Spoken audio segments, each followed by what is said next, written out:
Welcome to Sports Talk with R&J. I am your host, Steve Risser, along with Justin D'Onofrio, and we have probably an unprecedented time in sports. We got a ton of stuff going on. We got the baseball playoffs going on. We got 8 games today. We've never had 8 games going on in the baseball playoffs ever because they expanded the playoffs before during the season. Obviously, we got a champion crowned. For the first team champion in team sports was crowned on Monday night in the NHL. We got week 4 of the NFL coming up. And we got week 3. We got week 4 of college football. Oh, is week 4 or 5 of college football? Week 5 of college football coming up as well. But we got to start in the NBA Finals, and we got the Lakers and we got the Heat. The big story is obviously LeBron James facing his former team. He used to play for the Heat. I think we got the best organization in the NBA versus the best player in the NBA. So between the Heat and the Lakers, and I think this is going to be an interesting series. I think the Lakers will win this series, but I think it's going to be an interesting series because Miami is one of these teams where I've talked to a lot of I have a couple friends who are Laker fans, and they've said this Heat team kind of compares to the 2004 Pistons. I mean, they don't really have that dominant player. I know Jimmy Butler's a really good player, but he's not that dominant player. But they all play hard. They play really good defense. They could shoot threes. So I mean, this Heat team has been tough. They've won their first 2 series in 5 games, and they beat the Celtics on Sunday night in 6 games. The Lakers, they've won all 3 of their series in 5 games. So I'm really excited for the series. I'm really excited for what happens in the NBA Finals this year. I'm happy we got to this point because in March I didn't know if we were even going to get to this point. Yeah, this NBA Finals should be a good one. This Miami team, I wouldn't really call them they're 5 seed. I really wouldn't call them the underdog with the way they play. I know the way they've kind of said, everybody's been doubting them, but this has been a really good team. And I do agree with you. It does seem kind of like they got that 0-4 comparison to the Pistons. But it'll be interesting how the Lakers attack this Heat's 2-3 zone because the Celtics did a horrible job against it. They just look lost every time. And the thing is, too, when the Lakers attempt 26 or more three-pointers, they're 13-9 in games. And when they attempt less than that, they're 12-2. They're 12-2 when they attempt 26 or more threes. And they're 13-9 when they take more than 35 threes. So if the Heat can kind of force them to take some shots, some 3-point shots, they got a chance. You got to slow down. I'm really interested in the match between Bam Adebayo and AD. Because Bam Adebayo has been really good defensively. Did a great job in Giannis in the Eastern Conference semifinals. So it's going to be really fun to watch. I would love to see the Heat knock them off. I just do not know if they have enough. And both teams that played really well in the playoffs are both 12-3 coming in as well. So yeah, this is going to be a really, really good NBA Finals. Oh, absolutely, absolutely. I mean, I think you brought it up there with the matchups between Bam Adebayo and Bam Adebayo and Anthony Davis and LeBron James and Jimmy Butler. I think that the biggest key for the Heat is they got to be able to limit one of those 2 guys. They got to be able to limit one of those 2 guys' production because if you look at the Heat, they've had some guys who've really stepped up in the playoffs. I mean, Gordon Dragic has stepped up in the playoffs. Bam Adebayo has stepped up in the playoffs. Tyler Hero has stepped up in the playoffs. Tyler Hero with 37 points in game 4 of the Eastern Conference Finals. But the thing about the Lakers, though, they've had other guys step up. Rondo has been good in the playoffs. Dwight Howard was really good in the Nuggets series. So the Lakers have had other guys step up as well. But yeah, limiting Butler and limiting LeBron, that's going to be a big key for the Heat. Yeah, well, because the Lakers, they as you said, Rondo stepped up. Kuzma's played well at times. We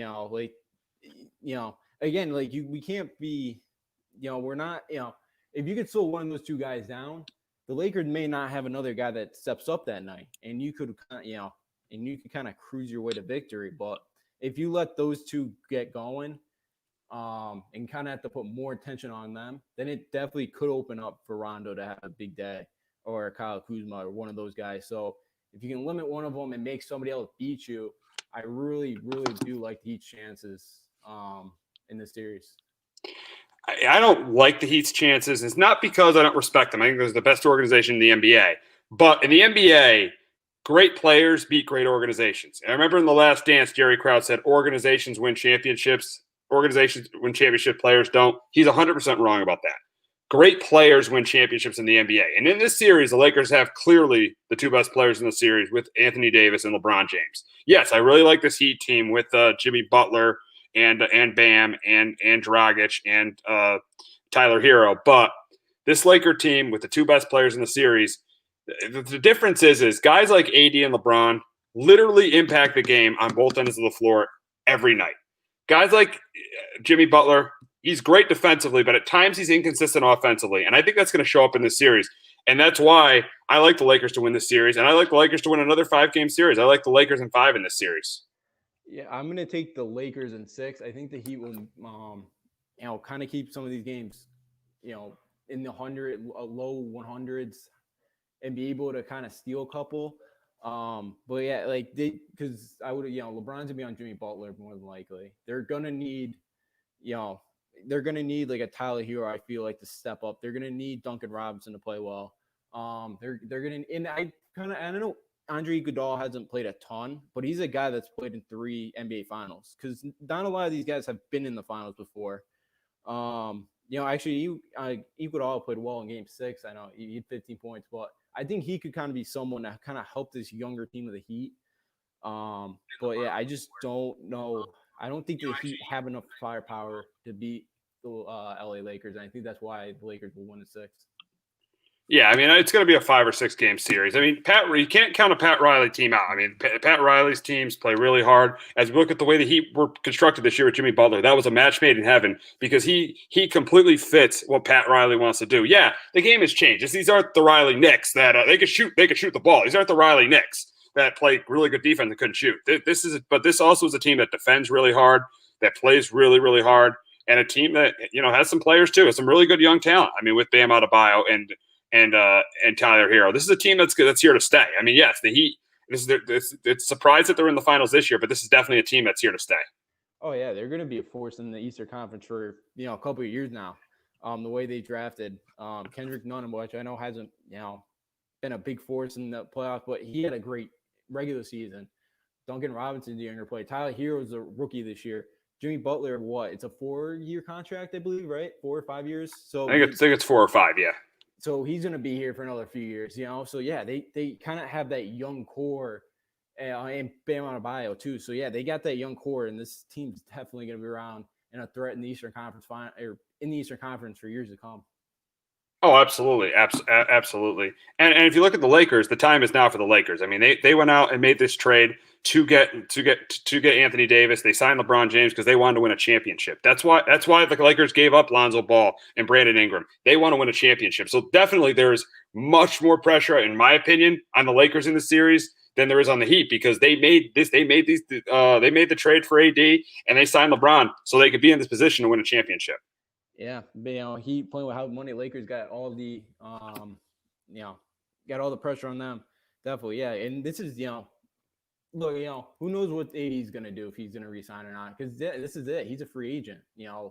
I know signs kind of point both ways, but you lose here, maybe he doesn't resign, and then who knows after that? So yeah, you really got him. You have him for 1 year. You made the trade that gets it to win this finals. You're there. So yeah, there's a ton of pressure on the Lakers right now, and again, I wouldn't call them. Again, they got the match. And they're not playing the Bucks here. You're playing the Heat that everyone kind of thought it was the Bucks Raptors Bucks year to get here. Now you kind of got a Heat team that's kind of been very scrappy, great defensively, and they got a very good chance, Lakers, to win another finals. Oh, absolutely. A very good chance to win their 16th championship. But before we move on, we got to talk about Erik Spoelstra. And I think Erik Spoelstra right now is definitely one of the top 5 coaches in the league. And I was a critic of Erik Spoelstra back in the LeBron, Chris Bosh, and Dwayne Wade days. I was a critic of him. I didn't think he was that great of a coach, but he has really proved it now. Since what he's done post LeBron, he has really, really proved why he's one of the top coaches in this league. I mean, they've had 3 playoff appearances. They've not won less than 35 games. He's really proven to be one of the top coaches in this league. Oh, yeah. And, it started from being a video coordinator, too. So it's a great story for him. I don't even think he played in college either. No, I think he's been in the Heat organization for almost 25 years. Yeah. It's crazy. Just right when Pat Riley took over, right when he left the Knicks and became the coach of the Heat. Wow. So yeah, he's been there forever. Started out video coordinator for the Heat, and yeah, I'd probably put him top three. Trying to go through who be top. Yeah, but he's been great. And I know kind of everybody when they had LeBron, Bosh, Wade, they expected to win every year, but since then everyone kind of thought they were going to go rebuild mode, but they really haven't. They've been able to kind of been in the hunt for this, and now to kind of take him to the finals here. Yeah, he's been really great. And again, they got kind of the better, coaching matchup in this series too, because Frank Vogel has not coached in the finals before. I don't think even as assistant coach, I don't believe so. So they kind of got the advantage here. Yeah, Spoelstra definitely one of the top head coaches in the league. So before we wrap it up, obviously I gave my prediction earlier. I'll give my prediction again. I'm going with the Lakers in 5. I know, I probably should get the Heat more games, but when you got the two best players in the series, it's hard for me to go against you. And then obviously, what the Lakers are playing for. They're playing for Kobe Bryant. It's just so fitting this year that the Lakers would win the championship on the year that, unfortunately, in the year that Kobe passes. But it would just be so fitting to honor Kobe for the Lakers to win a championship. And that's why I definitely got him in this series. I like the way AD and LeBron are two top 10 players in the game. I think Rondo stepped up, Dwight Howard stepped up, Kuzma hasn't been that bad either. So I'm going with the Lakers in the series. I'm going with them in 5. Justin. Yeah, I'm gonna go Lakers in 6 and final. And I think the Heat for them, last thing for them is their scoring margin so far in the playoffs. They're +7 in the first 3 quarters, but they're +68 in the fourth. They got to be a little bit better. I feel like the first 36 minutes of the game, they can stick around. They've been a great fourth quarter team, and I think that's why they could steal a game or two here, but I just don't think they have enough to win the title. All right. So it should be a great NBA Finals. Tonight, 9 o'clock ABC. We'll all be tuning in for that. But we got to move on to the NFL, and unfortunately, we had the first NFL team hit with COVID this week, and that was the Tennessee Titans, and 3 players, 5 team personnel members tested positive for the coronavirus. They've closed their facility until Saturday. They've now postponed the Titans Steelers game that was supposed to be Sunday. It's going to be moved to Monday or Tuesday. Really smart move by the NFL to do that. So it's going to be a very interesting week for the Titans trying to prepare for this game. I think I honestly would say if I'm the NFL, I would just move it to even Tuesday. Give the Titans as much time to prepare for this game as possible. You could, as you've seen with Thursday night games, you could play on a short week. The Titans need as much time as possible to prepare for this game. It's a game between 2 3-0 teams, probably one of the best games of this week. And I think if I'm the NFL, I move the game to Tuesday. And I just hope everybody in the Tennessee Titan organization is doing well. That's the main thing right now. I mean, yes, the game is huge, but the main thing for the Titans is that everybody in that organization is doing well, doing okay. Oh yeah, of course. Hopefully, everybody gets well soon. Everyone's okay. The first one this year, week 4, you got to, and you knew at one point or another it was going to happen. You weren't going to be able to go a whole season without one of these problems. It's been good for them. It's week 4 and it's the first one. Hopefully the last, but who knows? But yeah, I think definitely Tuesday because they're not, going to open the facilities on Saturday. So guys aren't able to practice with each other and all that this week. So definitely, I feel like Tuesday night. But it just again it seems like they got it kind of soon enough, quick too, where it hasn't spread so far to the entire team, hopefully, or the entire staff and organization, which is good. They kind of got it quickly. But definitely agree with you that they should play Tuesday night. And so far the NFL has done a pretty good job. Be week 4, and this is the first time that we've had a problem. It's looking promising right now for the NFL. Oh, absolutely! They've done a really good job of it. This is pretty much the first speed bump they're going to have to go over now. It's the reverse roadblock with COVID, and you knew it was going to happen. But they're going to have to unfortunately deal with it. But I think the NFL's done a good job handling it. You know, they already moved the game. There's no way they should have played that game on Sunday. That would have been ridiculous if they played on Sunday. I'm happy it's Monday or Tuesday between these two teams. And right now, just because we're talking about this game, we'll make our pick for this game. This is a very hard game to predict. Let's be real. I mean, the Titans are going to have a very, very weird week of preparation. It's a very, very hard game to predict. But if I had to pick a winner here, I'm going to pick the Steelers. I'm going to go 24-10 just because of how hard and of a week it's going to be for the Titans to prepare for this game. Yeah, I had it originally 23-19. I'm going to probably go 20. I'll go like 23-14, 23-10. Yeah, because again, if they can't get back on the field Saturday, it's been 6 days since they've actually done some football activities, other than, just watching film or whatever. So yeah, it's going to be a really interesting week to see how, and that's 2020 of, you got to really change up, everything about your schedule week in and week out. We might have lost. Oh, you got you, Justin? Gotcha. That was right. Yeah, so I think Pitts should be able to take care of business on the road because of Titans with the issues right now.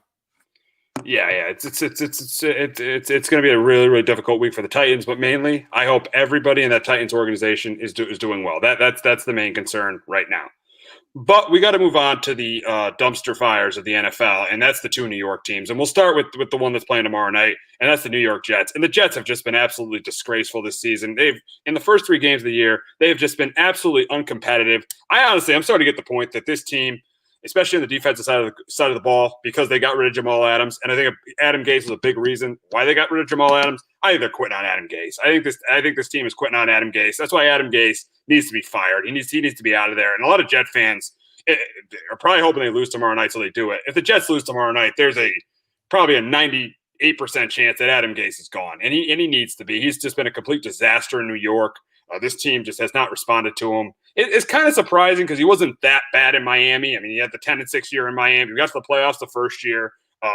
Tannehill was hurt a lot in Miami, and he wasn't that bad. He was 6-7, 10-7, 9, so it wasn't a disaster in Miami. But it has just been a disaster since he's been with the Jets. I mean, they got up to a 1-7 start last year. They did get hot in the second half, but then in the offseason, they get rid of Jamal Adams, and then the way they started this year, and the quarterback has just gone backwards. And it's not all because of Gase. I mean, part of it is definitely because of Darnold, the reason he's gone backward. Darnold has been playing terrible, but this team is just an absolute disaster. And tomorrow night, looking at the game, you'll know the guy who's starting for the Broncos. You probably remember him. Is it Brian? Is Brian Rippon or Brett Rippon, right? Brett Rippon, yeah. Brett Rippon, and he started at Boise State when UConn went there a couple of years ago. So he played at Boise State. So even with him starting, even with all the Broncos injuries, they have to fly all the way from the West Coast. I still got the Broncos. I still got the Broncos winning this game. This just shows you how bad the Jets are. I got the Broncos winning it. I think it's going to be a very ugly game, a very low-scoring game where neither offense is really going to be able to do anything. I got the Broncos winning at 17-13 because of how terrible the Jets are. And let's be real about Sam Darnold. He better start playing, or he could get. And I like Sam Darnold. I'm even probably maybe the only person that still thinks he has a chance to be a franchise quarterback. But I got the Broncos winning 17-13 over the Jets. Yeah, I got Broncos 14-10. And, talking about Darnold there for a second. I know, Dan Orlovsky and all those kind of analysts, they all still believe in Darnold and kind of say it's the coaching that's really hurt his development here, which, again, it really seems like, again, who knows?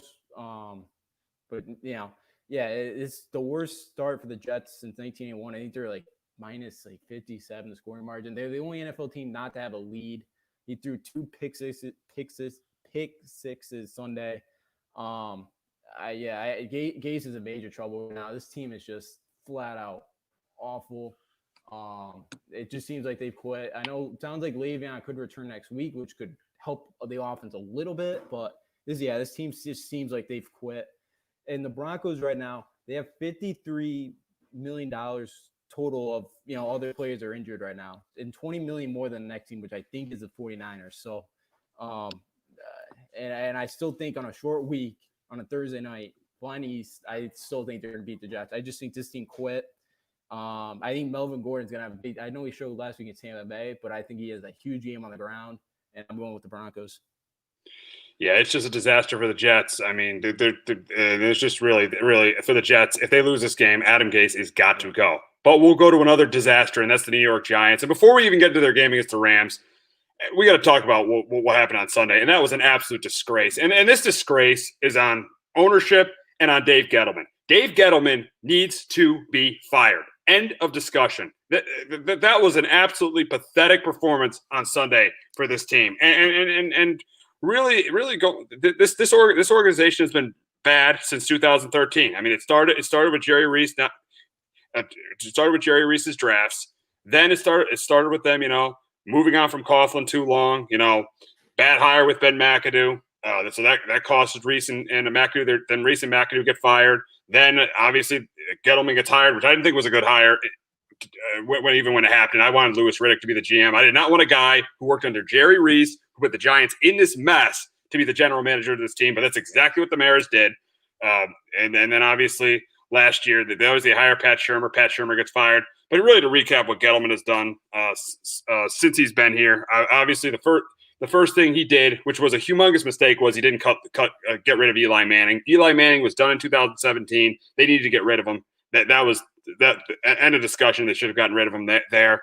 Then obviously in that offseason, they signed Alec Ogletree and Nate Soldier. Those were terrible moves. No, they trade for Alec Ogletree, sign Nate Soldier. Terrible moves. Then when they get to the draft, and it's, I know Saquon Barkley is an outstanding player. He's a great player. But the issue with Saquon Barkley is this year, high ankle sprain. Last year, high ankle sprain. This year, torn ACL. Just can't stay on the field. And you took him number 2 overall. He's supposed to be your gold jacket player when you desperately needed a quarterback. And you didn't like any quarterbacks in that class. Yes, you didn't like my guy. Good thing you didn't like my guy. But you look at the way Josh Allen's playing, look at the way Lamar Jackson's been playing. You should reevaluate not liking any quarterback in that class. That was not a good move there. We desperately needed a quarterback, not taking a quarterback there. And the Jets should think the same thing and not taking Josh Allen. I mean, the reason the Jets and Giants are where they are is because they didn't take Josh Allen with their top picks. That's the biggest reason. And then that season ends up happening where they keep Eli. They end up going 5-11. And then you go into the offseason. And that's another offseason where Eli should have been gone. But they decided to keep Eli Manning on the team. They did sign Odell Beckham the previous offseason, but then they end up trading Odell Beckham. I didn't mind trading Odell Beckham, but don't sign him and then trade him, because then you went into that offseason with $16 million in dead cap money. And so we really couldn't partake in free agency that year. And then we go to the draft, and instead of improving the team around Eli Manning, we take Daniel Jones. So going to that year, we either had a number 6 pick on the bench, or we had a guy making $23 million on the bench. Just shows you so many just bad. That was just another bad move there.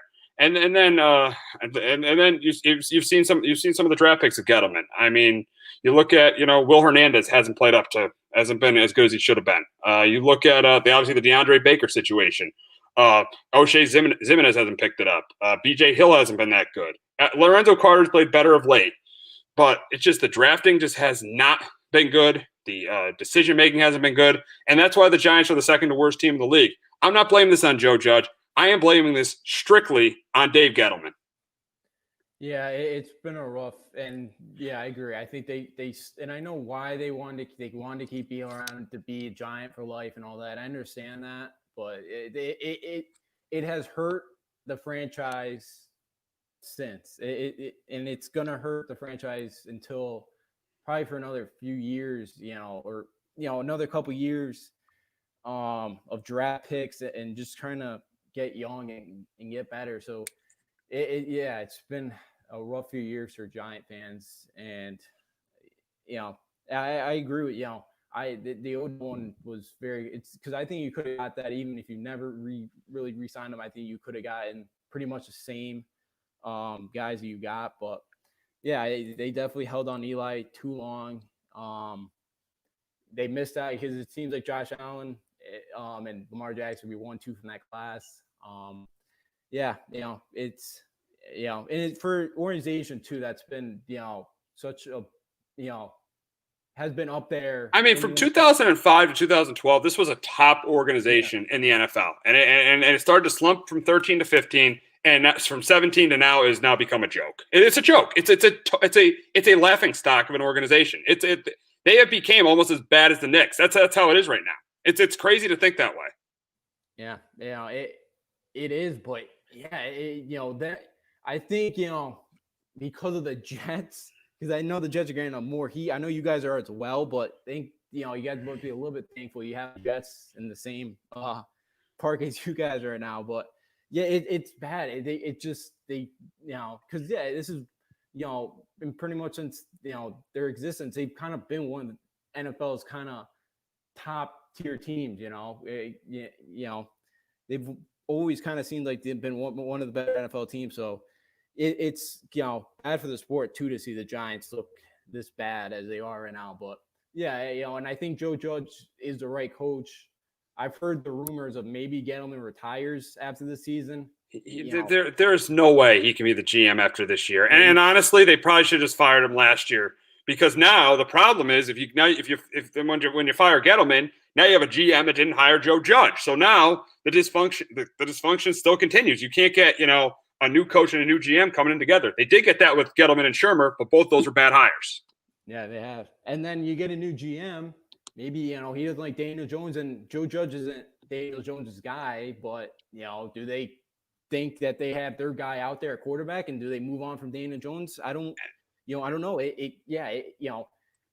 You hire a new GM and things could get maybe a little bit worse because he's got to bring in his own guys. So it's really a tough spot for the Giants here, because Gettleman definitely needs to go as soon as possible. Yeah, I mean and I don't want to hear the whole he got to a Super Bowl in Carolina. All the listeners right now, tell me this: did Gettleman draft Luke Kuechly? Did Gettleman draft Cam Newton, or did he draft Josh Norman? That answer is no. He inherited that team in Carolina. Yes, he made some decent picks. He got K'Wan Short. He got Star Lotulelei. He made some decent picks there, but still, he also got rid of Steve Smith. And the pick that got him fired was he pulled the franchise tag away from Josh Norman. And then once they played against the Falcons and Julio Jones that year, he went for 300 yards. And that was probably the day when the Panthers said, we got to get rid of Gettleman. And they did. So, I mean, the problem with the Giants right now is not the coach, not Joe Judge. I feel bad for Joe Judge. This is a terrible job for him to take. But I feel bad for the coaching staff. They were put in a horrible situation by this front office, by the GM and ownership. And it has just been bad for 8 years for the Giants. They've just been bad for this long, and it's squarely on ownership, and it's squarely on Gettleman. Yeah. All those points I agree with. And yeah, it's sad to see this kind of organization as bad as they are right now. It's bad for the sport. Being in a huge market too, like New York, you need to see the Giants be able to succeed.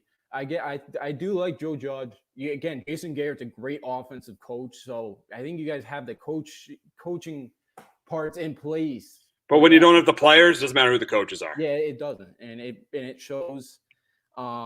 It's showing. I know no Barkley, which hurts for you guys, obviously, but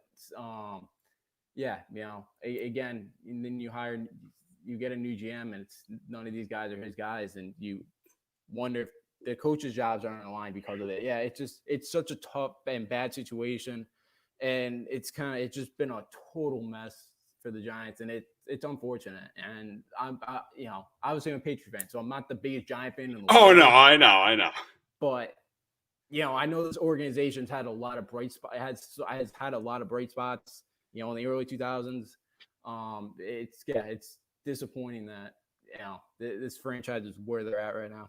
Absolutely, and we'll get to the game this week against the Rams. And realistically, I don't think this is a good game. This is a good game that the Giants don't have much of a chance of winning. The one thing the Rams did better than I thought they were going to do this year was run the football. I think it was a good move getting rid of Todd Gurley, because now they do it by committee with Dontrell Henderson and Malcolm Brown. They've been running the ball really well this year. Their offensive line has improved. I think they're going to. I don't mind how the Giants defense has been playing okay, but it didn't play that well last week. Big reason for that because they're on the field all the time. But I think the Rams, McVay, they score at least 30 points and go up and down the field on this Giants defense. And then on the offensive side of the ball, I think the Giants really struggle. Aaron Donald has a big game. He gets pressure on Daniel Jones. I don't think the Giants get a running game going. And obviously the Rams got Jalen Ramsey on the back end, so he could either eliminate Tate Tate or Slayton. So I think this is a Rams win, and a Rams win big. I got the Rams winning 31-13 over the Giants this week.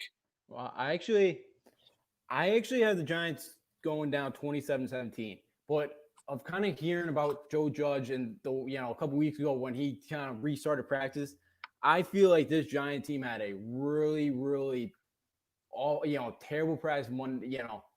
I feel like, I think Joe Judge really hammered it in practice week. I think they had, you're going to get the best Giants team you're going to get. I feel like the Giants here play really, really well.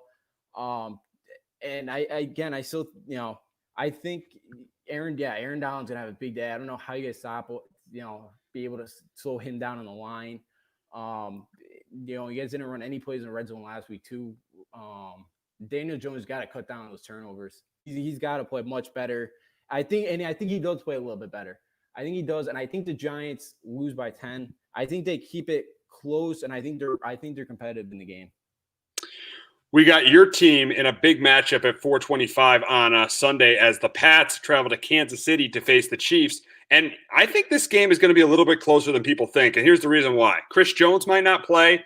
And I think New England is going to use the formula they used, like they did in the AFC Championship game 2 years ago, and run the football on Kansas City. And I think they're going to have success doing it. I think they're going to have success running the football on Kansas City. The problem, though, is for the Patriots is they don't have the skill guys in the passing game to keep up with Patrick Mahomes, Tyreek Hill, Travis Kelce, Clyde Edwards-Helaire, Sammy Watkins.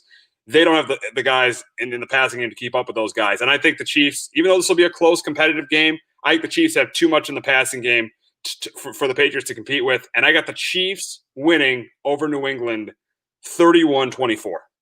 Yeah, I got the Chiefs 31-21. And for the Patriots here, I thought coming in kind of with the opt-outs and all that, I thought our secondary was going to be, the difference making our defense. And that is surely not the case. Our secondary is, and that's what really, really worries me about this game is KC just has. But it was better against the Raiders than it was against the Seahawks, though. I thought it was a little bit better. I still thought they could have been a little bit better because the Raiders had some drives and the Raiders just shot themselves in the foot like they usually do. Yeah, I've heard rumors. Is Gilmore playing as well as last year? I mean, obviously not as well, but how is Gilmore playing? Because I've heard rumors he hasn't been great.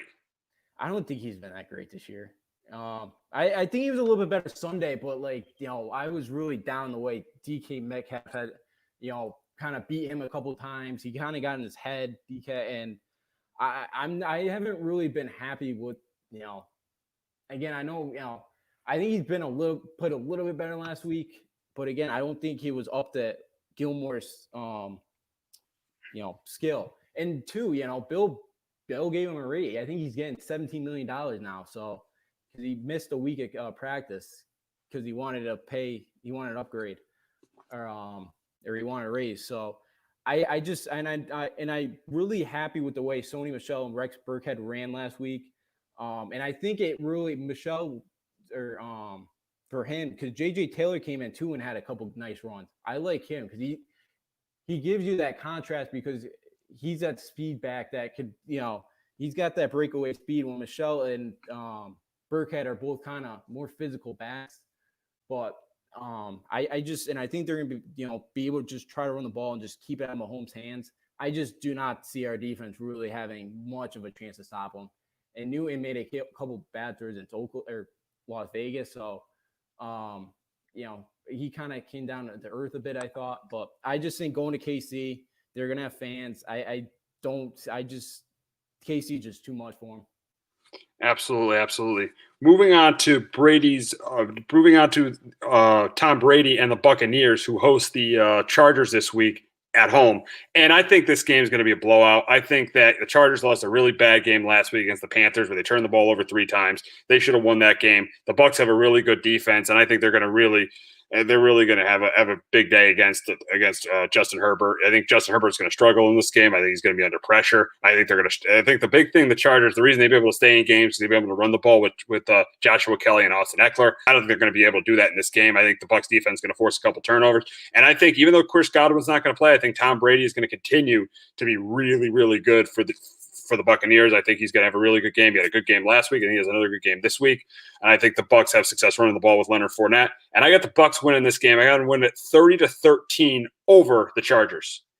I got the Bucs 24-13. I think The Bucks have been great. Feels like the last few weeks in the first half, they've really got the offense going. In the second half, they just haven't been as well, kind of gelling together. But I think they'll be able to do enough. The Chargers, four turnovers really cost them last week. I felt like I didn't think Herbert played that bad again. I think this week, we're really gonna find out a lot about him. Bosa's got three straight weeks of sack. I think he could, get some pressure on Brady. And if he can, I think maybe the Chargers can kind of stick with them. But I think turnovers are gonna hurt. Don't know how well Chargers are gonna be able to move the ball. And Tom Brady right now, he's spreading the wealth right now. He's getting everybody involved, and it really makes it tough to defend because anybody can beat you any given night with that roster, with the wide receivers. Oh, absolutely. To me, they arguably, once they put this together, might have the best roster, maybe in all of football. I mean, definitely, I think their roster, because their defense is playing better than the Saints' defense, I think their roster is definitely the best in the NFC, and it's probably better than the Baltimore Ravens. So, looking at this roster, they don't have Rodgers and Wilson are definitely better quarterbacks than Tom Brady, but I take the Bucs roster over their rosters. Yeah, well, because I'm actually, I know because I would too, because again, they're great against the run. Their offense is just, again, they have so many weapons. And I feel, and their secondary, I feel like is playing better than they did last year. And I just wonder if a lot of that was they were on the field so much and they just kind of struggled down there. But I definitely agree with you. I think they do have the best roster right now. Because the Saints defense really right now has really let me down. I haven't liked what I've seen. But I agree with that. I think Tampa right now does have the best roster from right now. Yes, I think that as well. So we got a big game in Dallas this week as the Cleveland Browns, who've won 2 in a row, head down to Dallas to face the Cowboys. And the Cowboys need to win this game. This is a game that they need to win. I mean, the Browns are not a bad team. If the Browns can stick to that formula of running the football like they've done the last 2 weeks with Nick Chubb, they might not have Kareem Hunt in this game, but if they focus on running the football with Nick Chubb, I think the Browns have a chance to win this game. And I think in this game that Nick Chubb is going to get his yards on the ground, but I also think Ezekiel Elliott's going to get his yards on the ground. Dak Prescott's going to make plays to CeeDee Lamb and Amari Cooper. And I think this is a really, really close competitive game. But the difference in this game for the Browns than it was the last 2 weeks is Baker's got to win, not just manage this game, he's got to win this game. And I think that Dak Prescott makes more plays and makes less mistakes than Baker Mayfield. And I got the Cowboys beating the Browns 28-24. Yeah, I got Dallas 30-24. Baker, he's a good game manager against teams that, he should beat. Now he needs to kind of elevate it and show that he can beat better teams. Myles Garrett, I thought, played well last week, 4 tackles, a sack. And it's a homecoming game for him, too. He's from Arlington, Texas. So, you love to go down there and knock off the Cowboys. For Dallas, if they want to win, I don't know why they just gave the ball to Elliott 14 times last week. I think when the Cowboys are at their best, he's getting 20 to 25 carries because then you could just use play action and it just opens up everything, I feel like. But and I felt like that kind of ball, the interception he threw with like 6 seconds left, he should have just thrown that away. He would have got one more play. He's kind of got to cut that down. I felt like being an experienced quarterback, you got to be able to know to throw that ball away. I just think Dallas got too much offense for him. We got an interesting matchup in Chicago this week as the 2-1 Colts head up to Chicago to face the 3-0 Bears. And this is, and as we know with the Bears, last week they benched Mitch Trubisky in favor of Nick Foles. Nick Foles leads them back to a come from behind win. Yes, you could say that was more about the Falcons collapsing than Foles winning the game, but Foles did win the game. And I think Foles works in the Chicago. I think because he's been with Matt Nagy, he was with him in Kansas City when he was the offensive coordinator of the Chiefs. So I think Foles works in with the Bears, and I think this is a really close competitive game. Both teams have really good defenses, but I think this game comes down to the quarterback that makes less mistakes. And I'm going to take Nick Foles. I think he makes less mistakes than Phillip Rivers. I think this is close at the end, where the Bears, just like the last 3 weeks, where the Bears had to make that stop at the end of the game. And I think they do it. I think they either they stop Phillip Rivers at the end, or they force a turnover from Phillip Rivers. And I got the Bears beating the Colts in a rematch of Super Bowl 41, 20-17. I'm going to take the Colts to go on the road 24-20. I like how they've kind of gotten the ball out of Rivers' hands and they've kind of led with the running game. Jonathan Taylor, they traded up to get Jonathan Taylor and they're starting to really use them. and then you got Hines, even Wilkinson got 18 carries. So I think, they're going to be able to kind of control the game on the ground. And I think they can use some play action, hoping T.Y. Hilton can kind of get going for him. More like Cox, I remember him VCU basketball. Which is interesting now playing with the Colts. And for the Bears, another comeback for them, after another Falcons collapse. Colts coming in. I just, I'm always kind of weary taking a road favorite, but I think the Colts will do enough to get the win. Got the Saints heading up to Detroit to face the Lions. Both teams are 1-2. Lions come off a win last week over the Cardinals. Saints come off a loss to the Packers. And I think this is a close game. This is a competitive game. And I think the Saints, they'll have their success running the ball with Alvin Kamara. We don't know if Michael Thomas is going to play or not. But I think Matthew Stafford, Adrian Peterson will have a decent day on the ground. I think Matthew Stafford will have a pretty good game too. I think this game is close and competitive, but I'm going with the better quarterback, coach, and roster. And I got the Saints beating the Lions 27-20. Yeah, I got the Saints 31-24. Again, Thomas plays. I think it definitely makes a big difference. It's weird not seeing Breed be able to throw it down the field anymore. Kamara been great, but like 13 catches last week, you're gonna get the guy killed out there if he keeps catching 13 passes a game. They really, I think, need Michael Thomas back. For Detroit, they finally snapped their 11-game losing streak and their 30th against a run. So I feel like the Saints will be able to get a running game going. If the Lions kind of get some pressure, which they've only generated, I think, like 2 sacks, I believe, 2 or 3. They have not had many. You're at home, and Breeze usually likes playing a dome, and I just think the Saints have too much for him.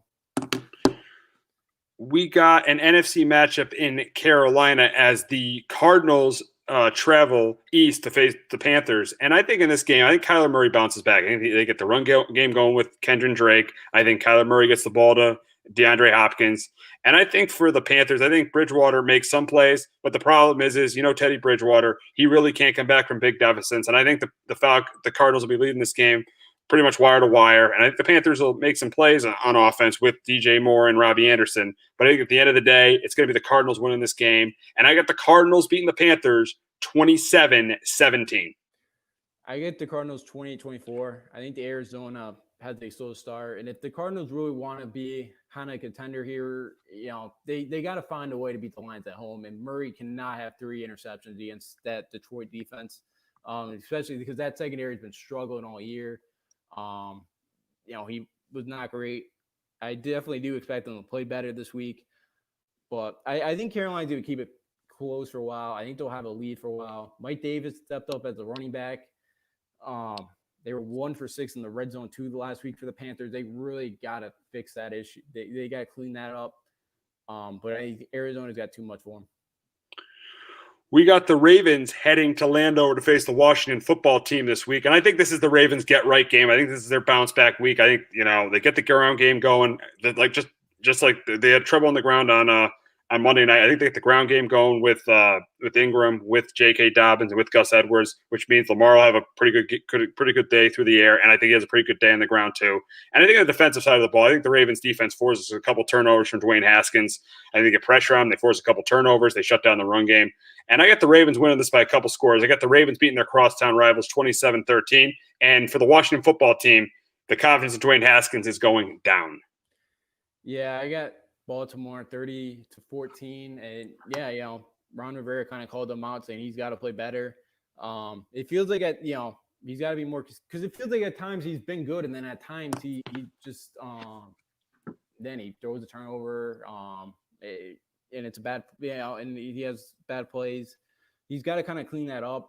And I just think, coming off the loss, because really that second half, for Baltimore, they really didn't feel like they were actually kind of had a chance to win that game much. So I feel like Baltimore is going to come out, play angry, and I think they win this thing big. We got a match of 2 0-3 teams in Houston as the Vikings head down to Houston to face the Texans. And both these coaches are on the hot seat. I Obviously, Kirk Cousins has not played well as at quarterback. Deshaun Watson, even though they're 0-3, I feel like he has played well. I think the roster around him is just not very good. I think O'Brien did him a major disservice getting rid of DeAndre Hopkins, and I think that's kind of worn on the team. And in this game, I'm not going to take the team with the better quarterback. I'm going to take the team that is with the better head coach and the better roster. And I think for the game, I think Dalvin Cook has a good day on the ground, which means Kirk Cousins won't be that bad. And I think the Vikings get pressure on Deshaun Watson pretty much all day long, and they contain the run game. And I'm taking an upside here. I'm taking the team that has the better head coach, and I'm taking the Vikings to beat the Texans 24-20. I got the Texans at home 27-24. Texans have stunk against the run. I think they're last against the run. So I think Dalvin Cook's gonna have a huge day. I just trust Deshaun Watson more than Kirk Cousins a close game. And I think Kurt makes a bad. I think makes a mistake late, and the Texans capitalize.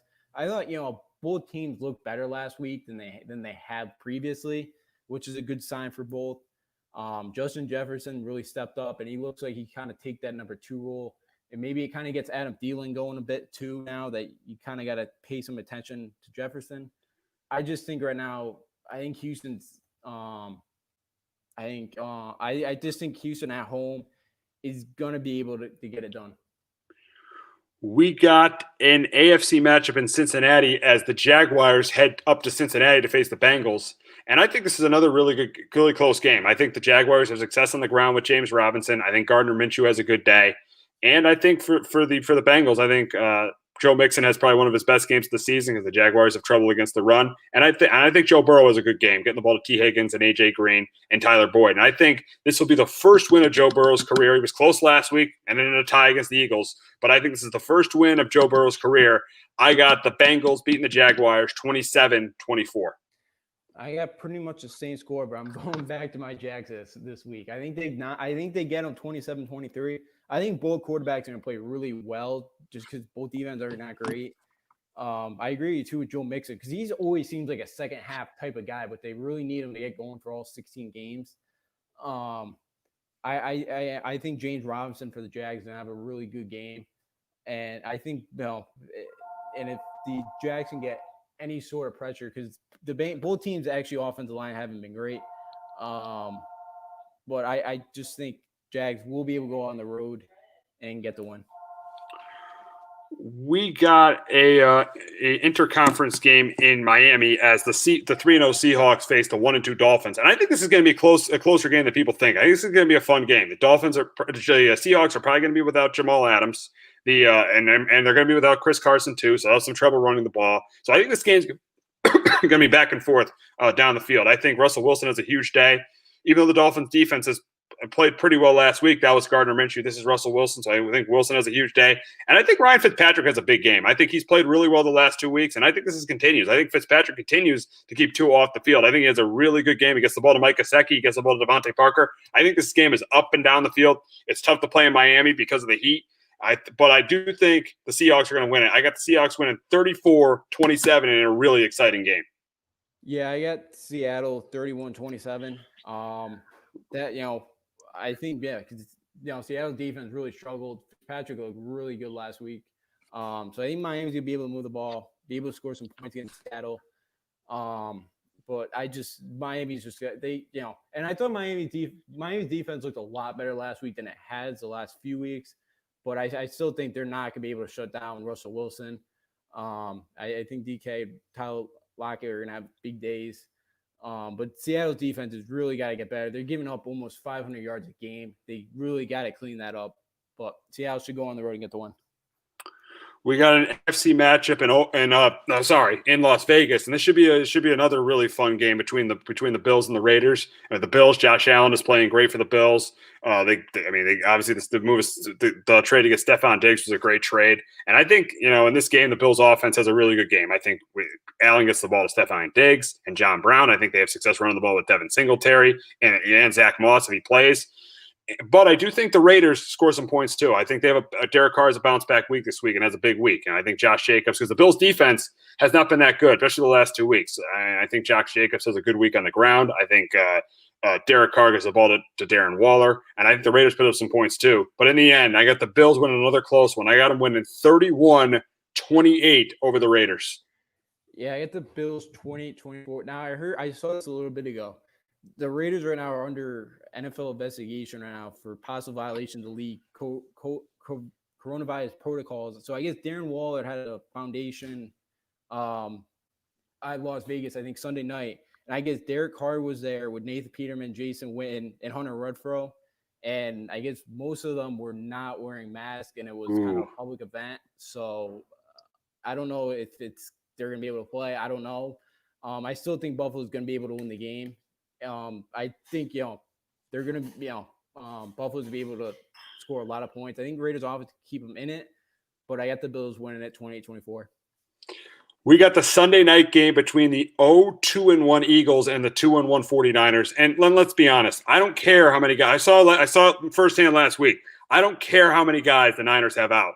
I think they're winning this game, and because the depth the Niners have and the coaching and the depth is really good. I think they'll be able to run, they'll be able to have some success running the ball in the Eagles. And I think whoever plays, Mullins or Garoppolo, I think they play well. Like Eagles defense, and for the Eagles, the big reason why I don't have them winning this game is Carson Wentz has been absolutely terrible. He's been absolutely pathetic.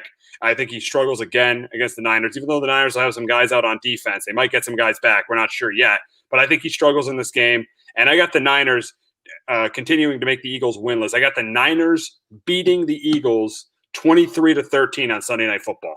Yeah, I got the Niners 27-13. Carson Wentz, his QB rating right now is a 63.9 for the season. He's been terrible so far.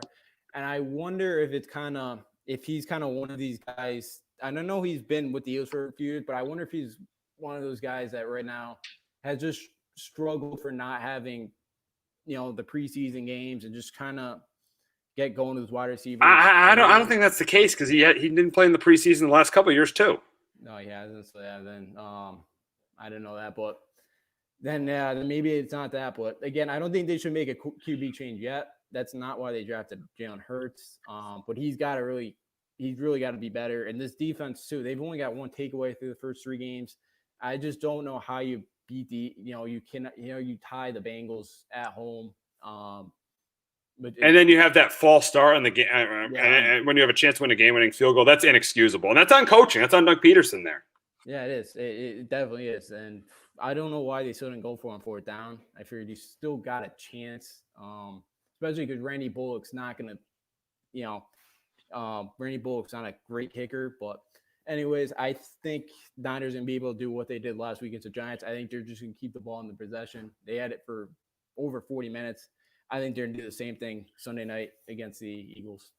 Yeah, and here's the thing with the Carson Wentz situation. It's ever since he won the Super Bowl, his record has been since the Eagles won the Super Bowl, Wentz's record has been under 500. I mean, and he had the MVP season before he got hurt.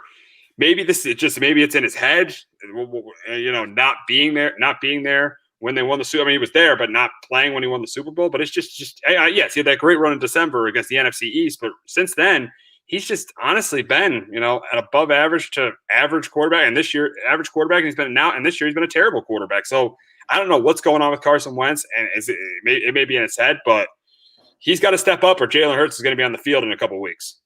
Yeah, and I think maybe it is because I know the line's been struggling, so I just wonder if he's just afraid of getting hit. I don't know. I don't know if he's afraid of getting injured if he gets hit one time, or he's just rushing to get rid of the football and he's just not making smart reads. So I could definitely see it in his head because we've seen it. He's got the talent. We know that he just, so I think it's probably in his head right now. Yeah, we'll see what ends up happening there. It's going to be interesting to see what happens with Wentz in Philadelphia. But we got to go to our last game of week 4, and that's the Monday night game between the Falcons and Packers. And I think this is a big, big win for the Packers. I think Jones has a big day in the ground. I don't care if Devontae Adams plays. Aaron Rodgers is having a great year. He's going to have a huge day through the air. And for the Falcons, I think they're going to struggle offensively. I think they're going to have trouble protecting Matt Ryan. I think Matt Ryan's going to have another tough game. We don't know if Julio Jones is going to play or not. And let's be real.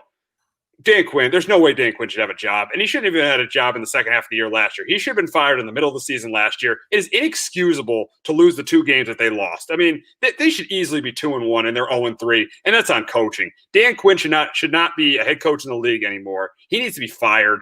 And it's going to show Monday night how much how bad of a coach he is and how bad the Falcons need to get and how much the Falcons need to get rid of him. I got the Packers 38-17 over the Falcons. I got the Packers 35-24. I think the Falcons are be able to score some points. Packers, these kind of they played a little bit better Sunday night, but I think the Lions be able to score some points now without Julio Jones. Worried me a bit more, but this Packer offense right now is just I think they're averaging 40 points a game. Allen Lazard has looked like he can kind of step up and be that number 2 guy. Kind of been the number 1 guy the last week pretty much without Adams. And Dan Quinn, they're the first team ever in back-to-back. They're the first team ever to give up to blow 2 17-point leads in the second half, and they did it on consecutive weeks. And I don't know how Dan Quinn still has a job right now. He should be gone very soon, but Packers should be able to win this one at home. All righty, so we'll see what happens with our picks in week 4. Justin he's got a big lead on me. He's got a 7-game lead on me. You're 35-12-1, and I'm 28-19-1. Yeah, you got 2 of those games because I picked the Giants twice. So that's a big reason why you got such a big lead on me. So so you're probably leading. You got to be leading CNG right now. I mean, you got to be up. And Joe showed us the standings. Jace is 31-16-1. Joe is 27-20-1, and I think everyone went 10-5-1 last week. I went 8-7-1 last week. I'm 19-1. So I'm right there with Joe. We're in the me and Joe and I are in the basement. Jason, Sean are right up there with you. So we'll see what ends up going with the picks next week. But we got to get to baseball and we got to get to the Yankees. And last night the Yankees gave you everything they wanted, everything you asked for. They had Judge started off with the 2-run homer. You had Voit got the 2-run double, and then you got contributions from Brett Gardner. He had a big night. He had 3 hits. And a couple of big hits too, an RBI double, and then a 2-run homer. You had Gleyber Torres, who had a huge night, 4 hits. He had that pretty much the game clincher with that 2-run homer in the 5th inning, put the Yankees up 7-2. And even Stanton joined the party last night. He even hit a home run, and then he had a good start from Garrett Cole as well. He went 7 innings, allowing 2 runs. So 12-3 win last night. Yankees are in great shape. The bullpen's rested, and I don't think you could be happier if you're a Yankee fan after what you saw last night. Oh yeah, wow, that was an off. I was kind of nervous, and I knew we had Garrett Cole, and and I was really worried that we could lose a game 2-1. Like I was really worried about that last night, but they proved me wrong, and I love their approaches that they had last night. They were all over Shane Bieber's fastball, and look, and I know Stanton with the home run. I know it was garbage time. But who knows? You could kind of see that smile he had in that dugout. That's what could get him going. To say they're in a close game tonight and he's got to come up with a big hit. That that home run could be the thing that gets him going. Yeah, and I think that's the big key and you kind of see it, the whole dugout right now. They're relaxed. They're just having fun out there. It was great to watch, and I did not expect them to bash their way to 12, 13 runs last night.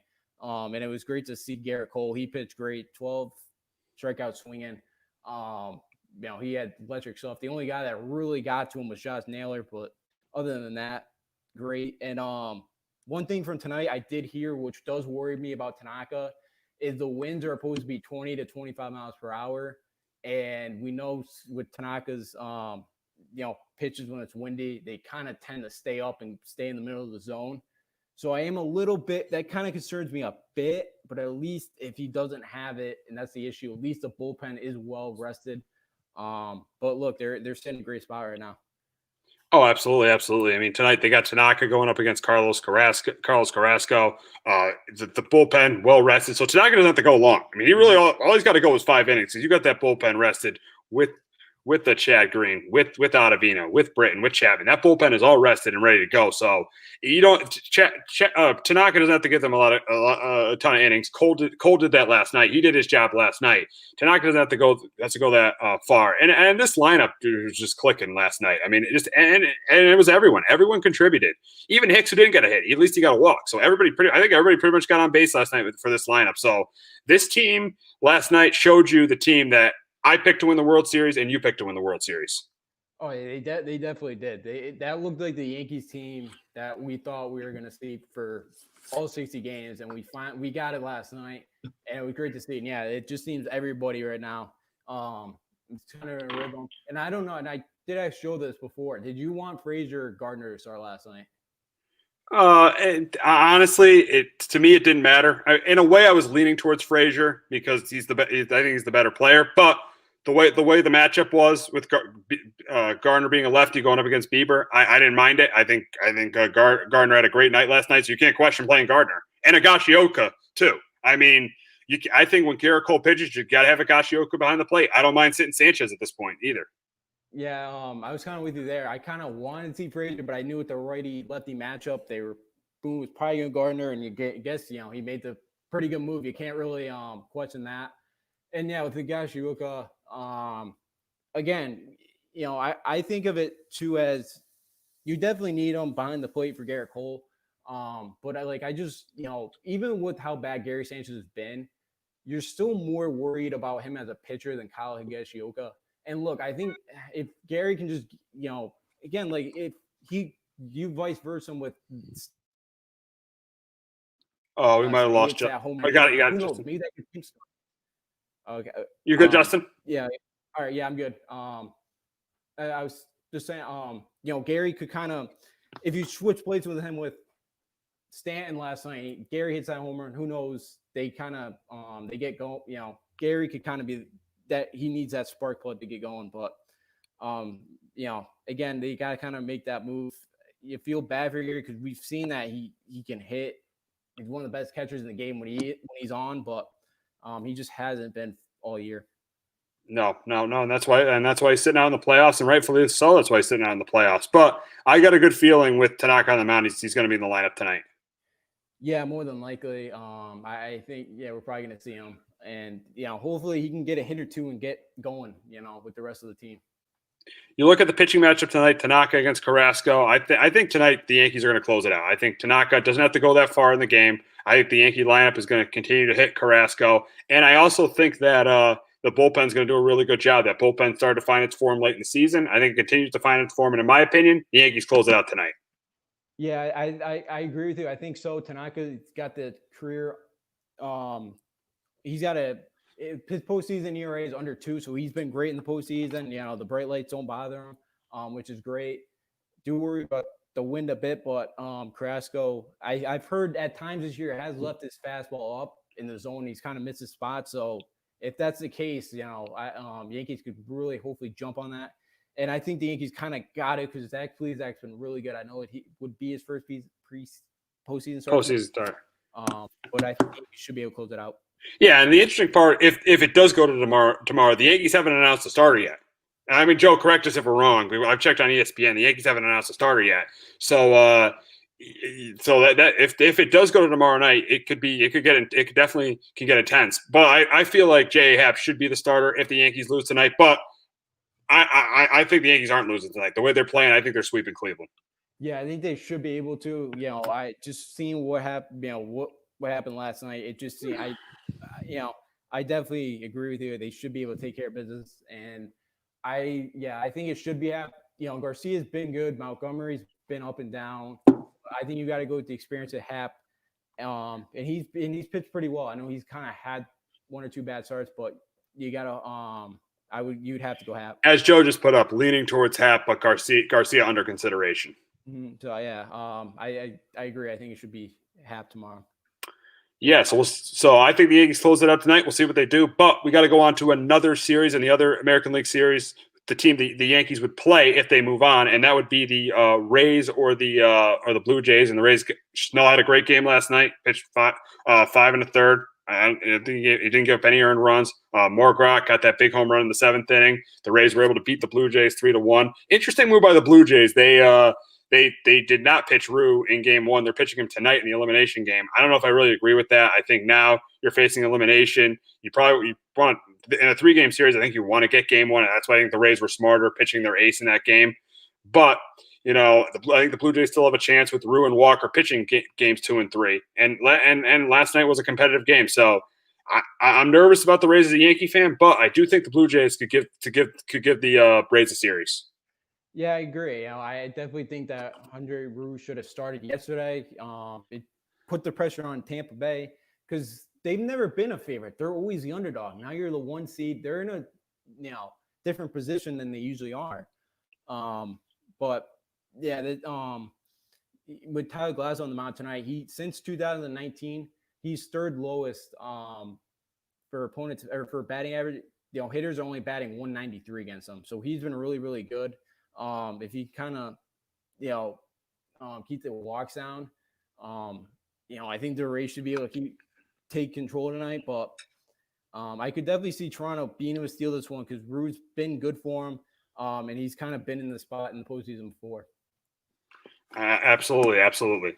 So we'll go to the Astros and the Twins, and right now the Astros I think just took the lead on the Twins 2-1, and we go to last night's game where it was 1-1 in the 9th inning, bases loaded, ground ball to Polanco, and he just misses the throw to second base.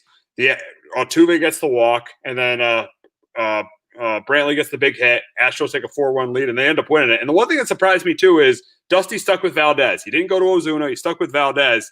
And the Astros do what they do in the postseason, winning, and the Twins do what they do in the postseason, losing. And right now, the same thing has happened as the Astros lead the Twins 2-1. That's why, yes, I don't think the Astros were the team they were last year, but the last couple of years, but I do think they win the series. Yeah, I think they do, too. And that's kind of why Dusty's been such a great manager and he's been around for so long is he kind of has that feel. Valdez was supposed to be their game 2 starter today, but obviously they burned him out yesterday and it was smart. And I felt like in that you kind of see it in the dugout and the Astros just kind of out 1-0. They didn't kind of have that they seemed down in the dugout. They kind of seemed they didn't really want to be there. They needed something, fortunate to happen to them, and it did with the Twins' error in the 9th inning. It did, and that's kind of got them going. And they played well today. And for the Twins, it's the same thing. They can't get runners in scoring position because they should have never been in that spot yesterday. If they knocked in the guys in scoring position, they would have never been in that spot. Jose Barrios, really pitched well. I know they needed that from him today. But Correa just homered in the 7th to give the Astros the lead. Yeah, I saw that. I think the Twins are probably going to go down. Best home record in the league. I thought this was their year, especially with the wild card best of 3. It does not seem like it's going to happen. And they would have been baseball's hero too. Yeah. Threw that shot. Yeah, I mean, this is why I wanted to play the Twins too, because you look at the Twins this year. Really, Nelson Cruz, because they had a really good lineup this year. Their lineup in the 60-game season wasn't anywhere near as good as it was last year, because Nelson Cruz was the only one who really had that good of a year for the Twins.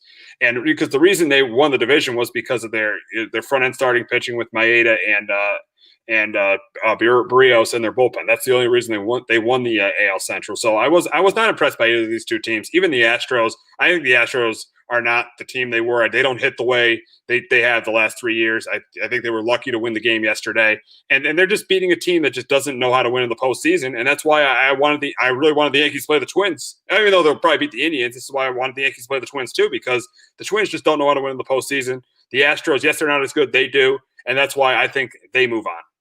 Yeah, I agree. And I know I said I'd rather play the White Sox, and I thought this was a Twins year to finally get something. 17 straight postseason losses.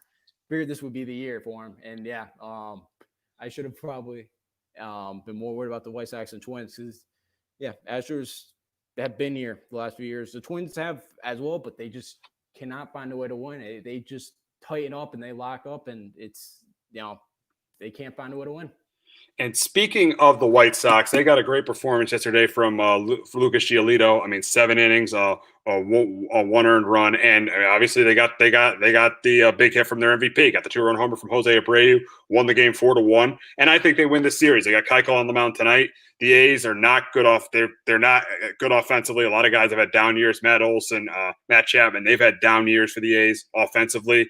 And I got the White Sox, moving on to the next round. And I think this arguably is a top 3 team in the American League with the Rays and the Yankees. I think the White Sox can be really, really dangerous in this postseason. I'll give Trevor Key some credit. He said on his show that the White Sox are very similar to the 2017 Yankees.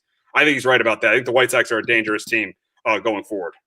I definitely see that. And the A's, just a score update, did take a 2-0 lead. Matt Olson had a 2-run single. So the A's are up 2-0 going to the top of the second.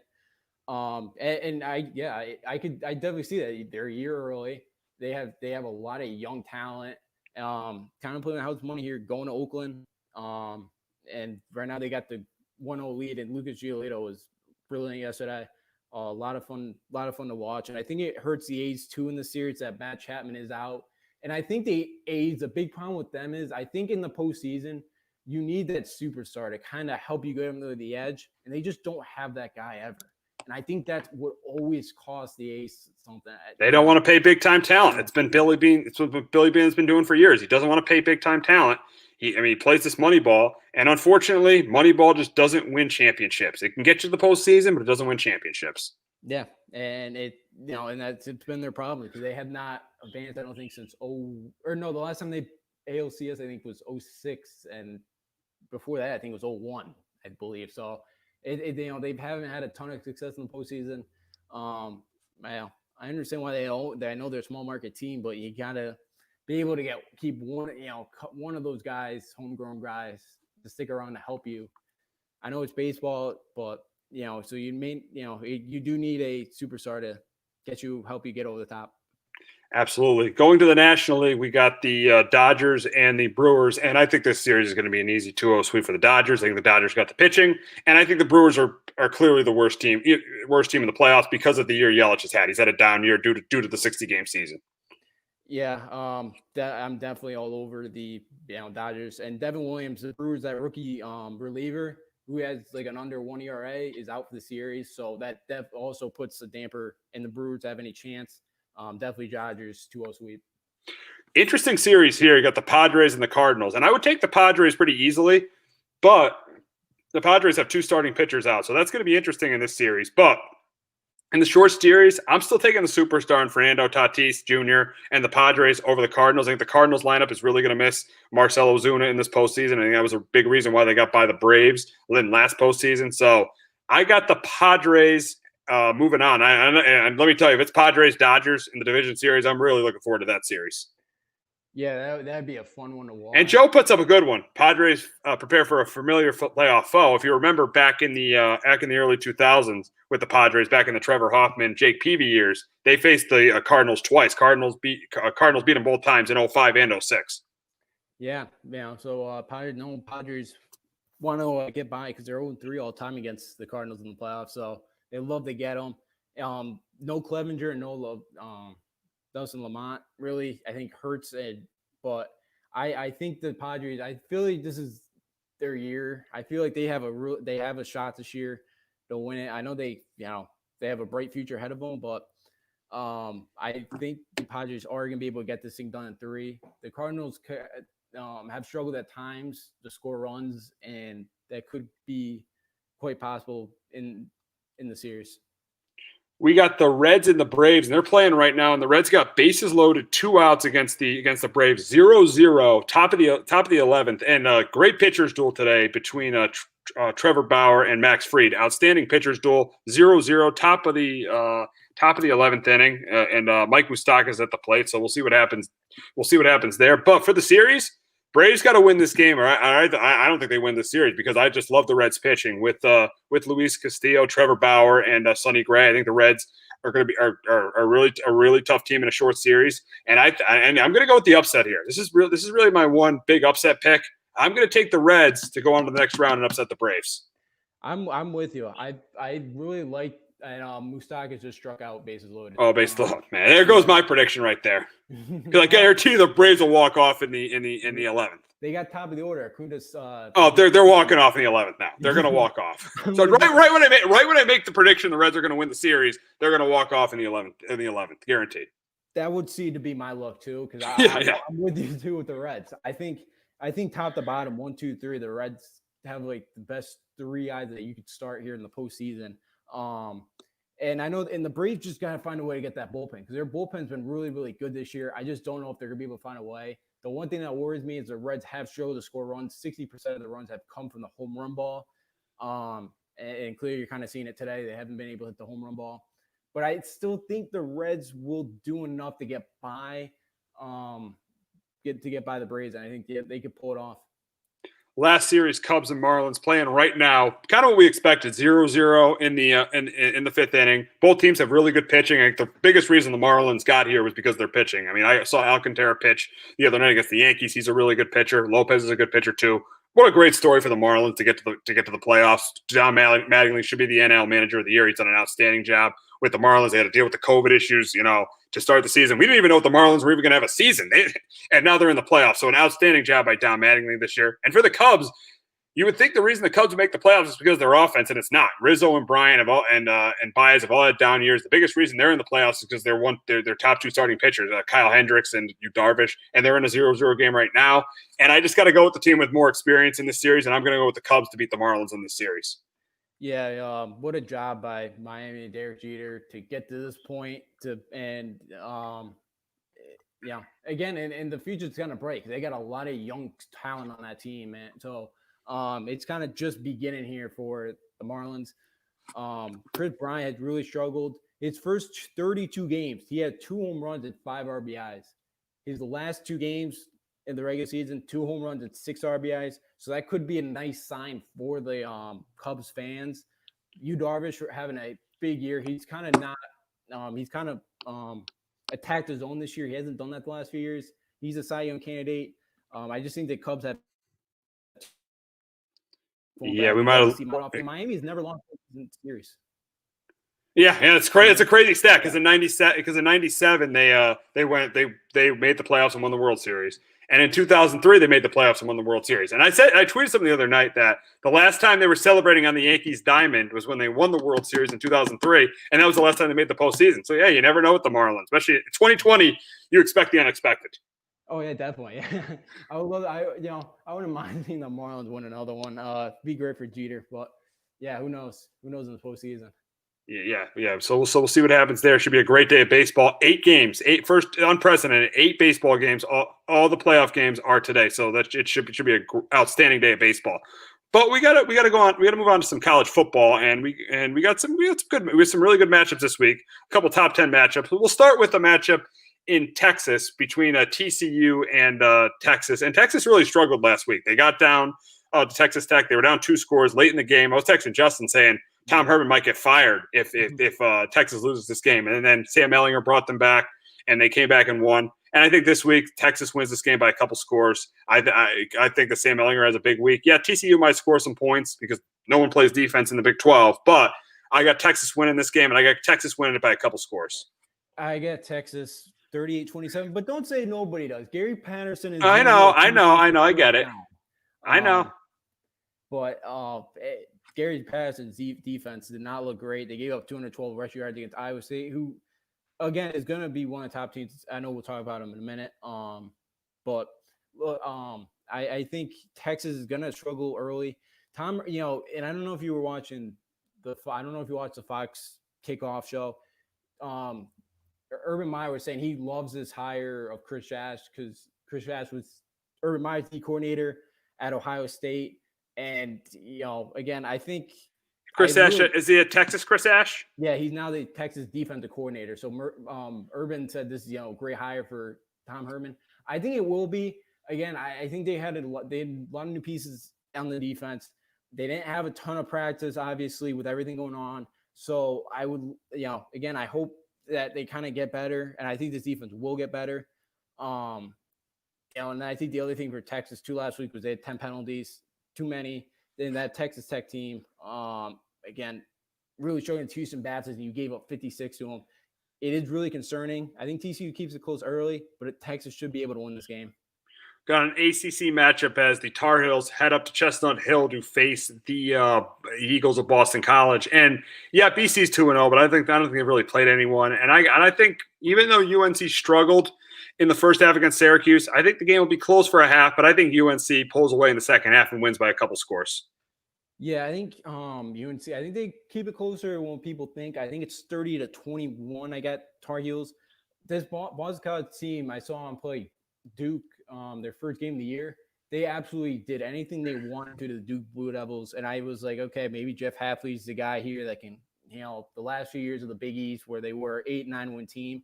And then you struggled against a Texas State team. Kind of disappointing to me.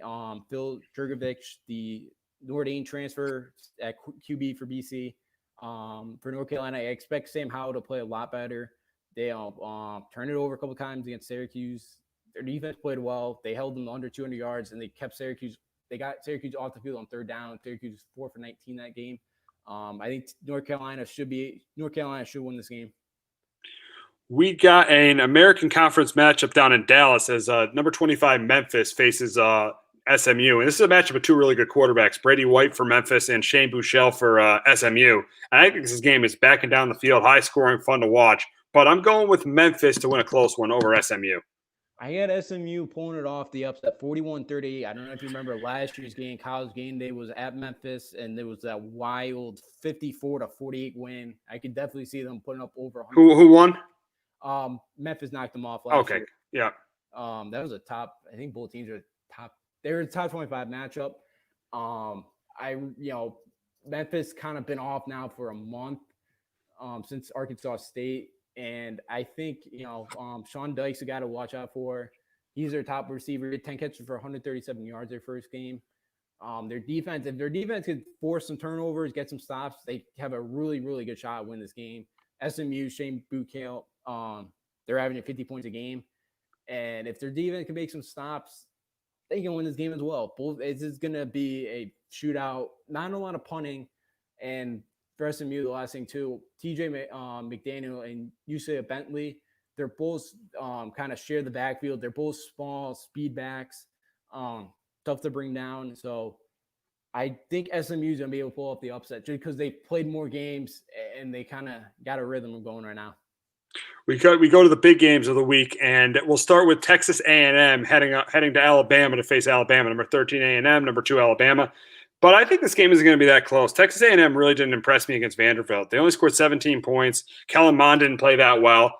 I think this game is going to be a blowout. I think Alabama wins this game big. I think the run game going with Najee Harris. I think Mac Jones is a big game, getting the ball to Jalen Waddle and Devontae Smith. I think this game's a blowout. I got Alabama winning this one by a couple scores, maybe 2 or 3 scores over Texas A&M.